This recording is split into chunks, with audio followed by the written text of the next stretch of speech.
এই মুহূর্তে দাঁড়িয়ে যেদিকে সকলের নজর রয়েছে সীমান্ত, সেই ভারত পাক সীমান্তে রিপাবলিক আর্নিয়া আন্তর্জাতিক সীমান্তে রয়েছে বড় বড় বাংকার।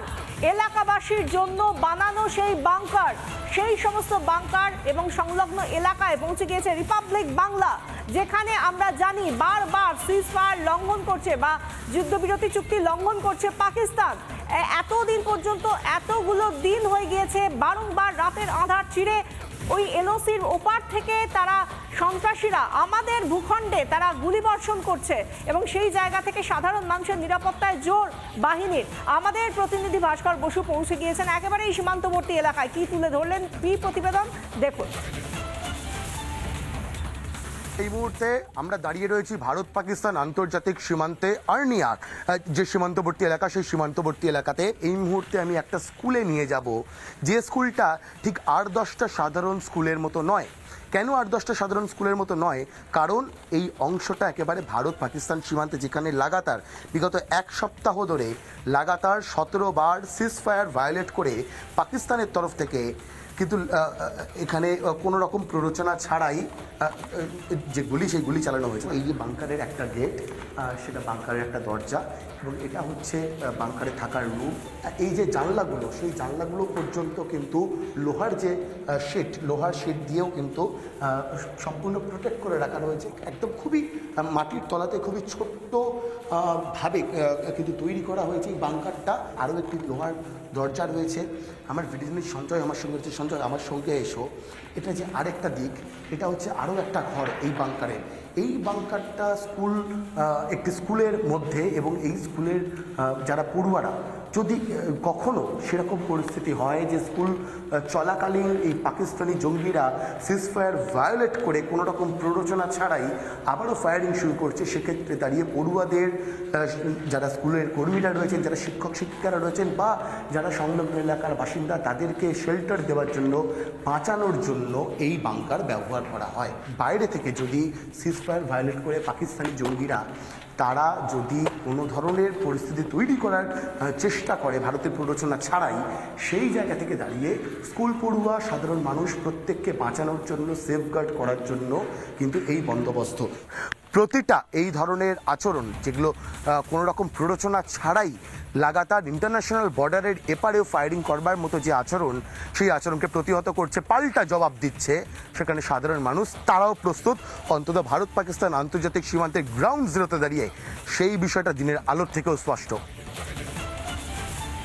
বারবার যুদ্ধবিরতি চুক্তি লঙ্ঘন পাকিস্তানের। এই পেহেলগাঁওয়ের ঘটনা অর্থাৎ 22 এপ্রিলের পর থেকে পর 8 বার প্রায় তারা যুদ্ধবিরতি চুক্তি লঙ্ঘন করেছে এবং তার জন্যই, যাতে সাধারণ মানুষের নিরাপত্তা সুনিশ্চিত করা যায়, তার জন্যই এই বাহিনীর তরফ থেকে ব্যবস্থা করা হচ্ছে। আমাদের প্রতিনিধি ভাস্কর বসু সরাসরি এই মুহূর্তে আমাদের সঙ্গে রয়েছেন। সাধারণ মানুষের মনে কি আতঙ্ক দেখতে পাচ্ছ, নাকি সেনার জন্য? তাদের আমরা আগেও দেখেছি তারা সহযোগিতার হাত বাড়িয়ে দিচ্ছেন। এখন তারা কি বলছেন, কি চাইছেন তারা সাধারণ মানুষ? ভাস্কর।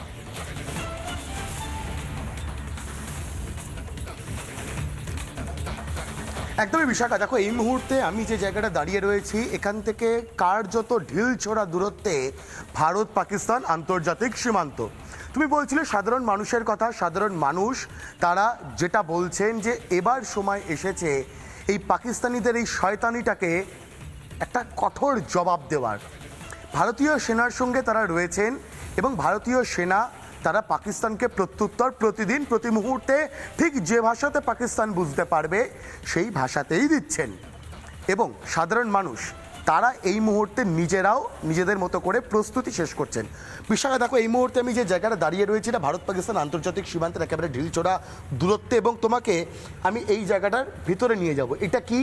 এটা একটা বাংকার, একদম মোটা লোহার যে শিট, সেই শিট দিয়ে বানানো হয়েছে দরজা। আমার ভিডিও জুড়ে সঞ্জয়কে বলো, সঞ্জয় আমার সঙ্গে এসো। এই দরজা দিয়ে ভেতরে প্রবেশ করলেই কিন্তু আন্ডারগ্রাউন্ডে, মাটির নিচে কিন্তু থাকার একটা বন্দোবস্ত রয়েছে। এবং এই মুহূর্তে দাঁড়িয়ে কিছুক্ষণ আগেও আমরা দেখছিলাম যে এই বাংকারগুলোকে পরিষ্কার করে রাখার যে কাজ, সেই কাজ স্থানীয়রা করে রাখছেন, কারণ যে কোনো মুহূর্তে পাকিস্তানের তরফ থেকে কোনো প্ররোচনা ছাড়াই যেভাবে সিজফায়ার শুরু করা হয়েছে, বিগত 7 দিনে 17 বার সিজফায়ার ভায়োলেশন করা হয়েছে, সেই জায়গায় তারা মনে করছেন যে কোনো দিন প্রয়োজন পড়তে পারে, সেই কারণে আগাম তারা প্রস্তুতি নিয়ে রাখছেন। এই মুহূর্তে আমি যে বাংকারটাতে রয়েছি, এই বাংকারে এটি একটি ঘর, এবং তোমাকে দেখাবো একদম চিরাচরিত বাংকারের রীতি মেনেই মোটা লোহার বা মোটা স্টিলের যে স্ট্রাকচার, সেই স্ট্রাকচার দিয়ে এই জানলাগুলোকে প্রোটেক্ট করে রাখা রয়েছে। এবার তোমাকে নিয়ে যাব বাংকারের আরও একটা ঘরে, অর্থাৎ দরজা দিয়ে নেমে বাংকারের এটা প্রথম ঘর।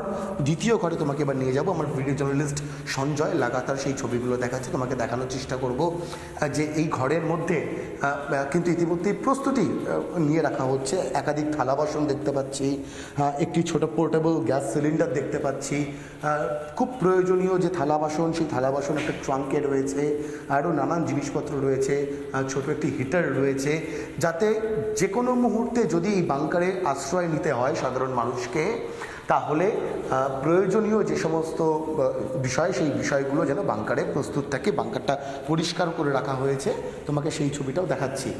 বিশাখা, দেখো বারবার করে সাধারণ মানুষ তাদের সঙ্গে কথা বলছি, একমাত্র বাংলা সংবাদ মাধ্যম হিসাবে ভারত পাকিস্তান সীমান্তের এত কাছে গ্রাউন্ড জিরো থেকে শুধুমাত্র রিপাবলিক বাংলায় আমরা যে ছবিগুলো তুলে ধরছি, যেভাবে সাধারণ মানুষ তারা আমাদেরকে বলছেন যে আর কতদিন এভাবে চলতে পারে। বারবার ভারতের থেকে কোনো প্ররোচনা না থাকা সত্ত্বেও পাকিস্তান সিজফায়ার ভায়োলেট করে, পাকিস্তান সংঘর্ষ বিরতি চুক্তি বাতিল উল্লঙ্ঘন করে তারা লাগাতার বোমাগুলি ছুটতে থাকে, কখনো স্কুল ক্ষতিগ্রস্ত হয়, কখনো বা এই ধরনের যে সেফ হাউস, এই ধরনের যে বাংকার, সেই বাংকারগুলোতে এসে সাধারণ মানুষকে নিজের সমস্ত কিছু ছেড়ে রেখে আশ্রয় নিতে হয়, কারণ এই পাকিস্তানিরা, এই সন্ত্রাসীরা তারা তাদের এই শয়তানিটা থামাচ্ছে না। এবার সন্ত্রাসীরা নিজেদের চরিত্র আজ বলে নয়, বরাবরই নিজেদের চরিত্র, নিজেদের স্বভাব এভাবে দেখিয়ে এসেছে, এবং ভারত খুব ভালো করে জানে যে তারা কাদের সঙ্গে এই ডিলটা করেছে, যেখানে চুক্তি তারা লঙ্ঘন করছে, যুদ্ধবিরতি চুক্তি, এবং সেই কারণেই যাবতীয় বন্দোবস্ত। ধন্যবাদ ভাস্কর। নানা ধরনের কন্টেন্ট দেখার জন্য লাইক করুন, শেয়ার করুন আমাদের ফেসবুক পেজ, সাবস্ক্রাইব করুন আমাদের ইউটিউব চ্যানেল। পাশাপাশি অন্যান্য ব্রেকিং নিউজের জন্য অবশ্যই চোখ রাখুন রিপাবলিক বাংলায়।